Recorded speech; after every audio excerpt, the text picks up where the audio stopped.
গোপালগঞ্জে পূর্বশত্রুতার জেরে দুই পক্ষের সংঘর্ষে ২ জন টেটাবিদ্ধসহ অন্তত ১৫ জন আহত হয়েছেন। সকালে কাঠি ইউনিয়নের তেলিগাতি গ্রামে এই সংঘর্ষে ঘটনা ঘটে।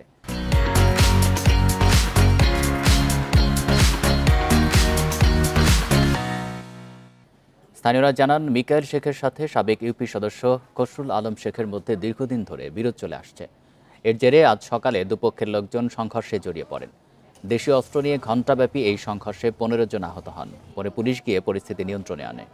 টেটাবিদ্ধ ২ জন সহ ৪ জনকে গোপালগঞ্জ জেনারেল হাসপাতালে ভর্তি করা হয়েছে। বাকিদের স্থানীয়ভাবে চিকিৎসা দেওয়া হয়েছে। বর্তমানে এলাকার পরিস্থিতি শান্ত আছে বলে জানিয়েছেন গোপালগঞ্জ সদর থানার ওসি মীর মোহাম্মদ সাজেদুর রহমান।